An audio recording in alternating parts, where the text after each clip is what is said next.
एवढी बसलेली आहे शिवप्रभूच्या कथेत. हे सर्व जिज्ञास प्रत्येकाला एकच तळमळ आहे, माझा शेवट गोड व्हावा.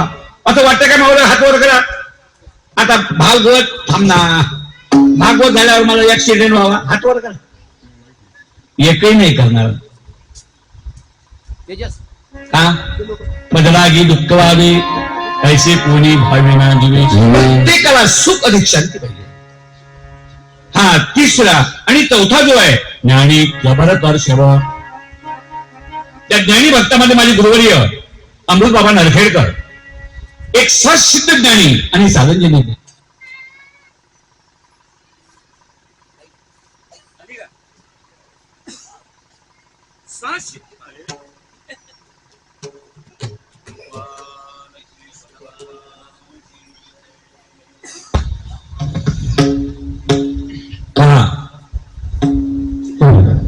सहसिद्ध ज्ञानी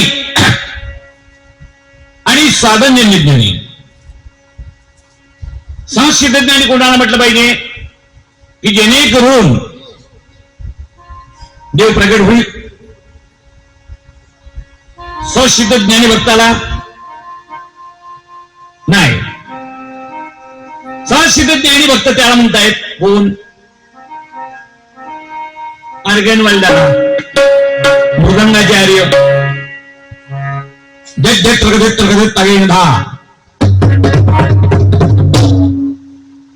त्याला वाजवला बोल.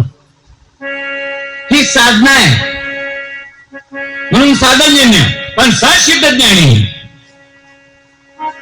त्याला म्हणतात कोणाला? ज्या भक्ताच्या साधनेमय क्रियेमध्ये निष्कामता आहे त्याला सहसिद्ध ज्ञानी म्हणतात. चोखोबार आहे सावतामाडी, ज्ञानोबा आहे, चोखोबार आहे, गुलाबराव महाराज मादांचे. यांचा हात पारमार्थिक क्षेत्रामध्ये असा आहे. अनपेक्ष वृत्तीचा हात अधिक साधना ज्याची आहे त्याच्यासाठी भगवान येतात. आणि कशा करता येतात? त्याला जो कोणी त्रस्त करत असेल यदा यदा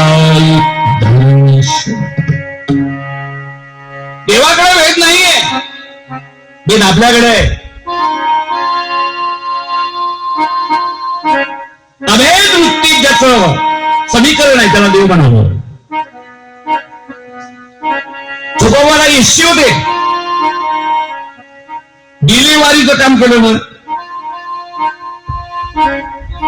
सोयीची डिलिव्हरी कोणी केली? न्या त्या पटेल ना. तुम्ही केली काय? हो म्हण ना, घेणा 500 नाही म्हणू शकत. हो पांडुरंगाने केली का केली? निश्चिम भक्त होती. चोखोबाला निश्चिम भक्त होते, सोयरा निश्चिम भक्त होती. डिलेवरीचं कार्य कठीण आहे, हार्ड आहे, पण ते कार्य भगवंतानी केलं, भक्त आहे म्हणून. आणि म्हणून जो ससिद्ध ज्ञानी आहे तो ससिद्ध ज्ञानी भक्त उज्जैन नगरीमध्ये होते.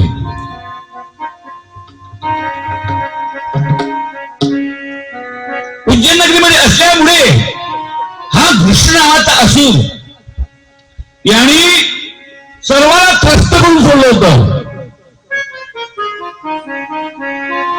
आणि मग भगवान त्या ठिकाणी प्रगट झाले. आणि प्रगट झाल्यानंतर येथील त्या कृष्णस्वरूपी असुरात्मक शक्तीचा देवानी क्षय केला. नमः पार्वती पते हर हर महादेव. धारातीर्थ पडला होता तो. आणि त्याचा क्षय का केला याला कारण एकच आहे, भक्त वत्सलानं त्रस्त केलं होतं म्हणून. हो त्या ठिकाणी उज्जैन नगरीमध्ये महाकालेश्वर म्हणून त्या ठिकाणी भगवान प्रगट झाले.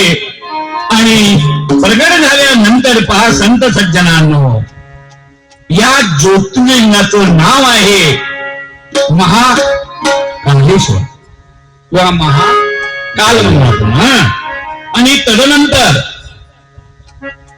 चौथं जे ज्योतिर्लिंग आहे ते ज्योतिर्लिंग म्हणजे ओंकारम ममलेश्वरम. ओंकारेश्वर आहे. हे ओंकारेश्वर जे आहे ही एमपी मध्येच आहे. आणि हे ओंकारेश्वर जिथं आहे तिथं एक सुंदर नदी आहे, तिचं नाव आहे नर्मदा. आणि तिचा जो आकार आहे हा ओम स्वरूप मध्ये आहे. म्हणून त्या क्षेत्राला म्हटलेलं आहे ओंकारेश्वर भगवान. आणि ओंकारेश्वर स्थळ परम पवित्र आहे, यामध्ये वादच नाहीये. परम पवित्र आहे. नर्मदेतला एक एक दगड. कुणी गेलो होतं का ओंकारेश्वरला? तुम्ही गेले 2, 3, 4, 5, 6, 10, 12, 13, 14 2 हात नका बरोबर गावावर. 13, 14, 15, 18 आहे. सुंदर आहे. ओंकारेश्वरला जरूर जा. मावले हो, ओंकारेश्वरला जाऊन नदीच्या मध्यभागी जायचं. ऐकून राहील ना? ज्याच्या कुंज म्हण त्यानं दादा, नाही तर एखादी माऊली म्हणून अशोक महाराजांना सांगितलं नदीच्या मधात दादा, आणि एखादी वाहून गेली अशोक महाराज कुठे जायचे पहा. असं नाही झालं पाहिजे माय. असं नका करू. हो, नर्मदा नदीमधला एक दगड शिवरूप आहे, त्याला घरी घेऊन या. आणि घरी घेऊन आल्यानंतर तो देवघरातच असावा.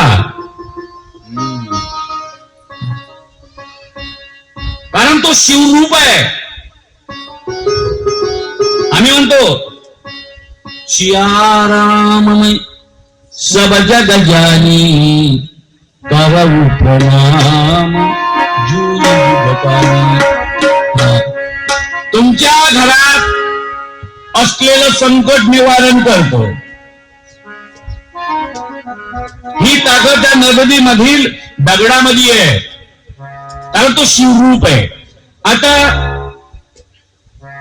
5वं जे ज्योतिर्लिंग आहे केदारनाथ.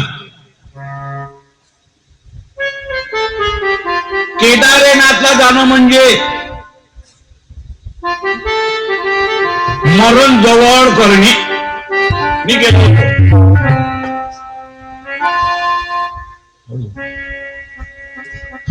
मी गेलो होतो. केदारेश्वरला. असंच झालं ते. आणि तसंच जर झालं डायरेक्ट बांधूनच आणा लागते. लक्षात ठेवा, केदारनाथ 12 ज्योतिर्लिंगापैकी सर्वात कठीण, एकदम कठीण. पण चमत्कार आहे भाऊ. आपण हिंदू आहात, मी हिंदू आहे, मी कोणाचं तरी लेकरू आहे.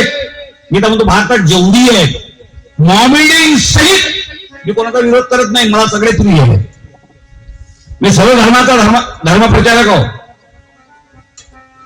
कारण आपल्या टाउनशिपमध्ये सर्व मंडळी आहे. मला सर्व या व्यासपीठावर पाहिजे. कारण मला मंदिर गोरगरिबांच्या मुलासाठी जर लग्न या ठिकाणी व्यासपीठ तयार झालं, सभामंडप तयार झालं तर मला समाधान वाटलं. आणि म्हणून पहा, जिसचा चमत्कार सांगतो. तेथील बळवंत शास्त्री, मी गाडी काढली होती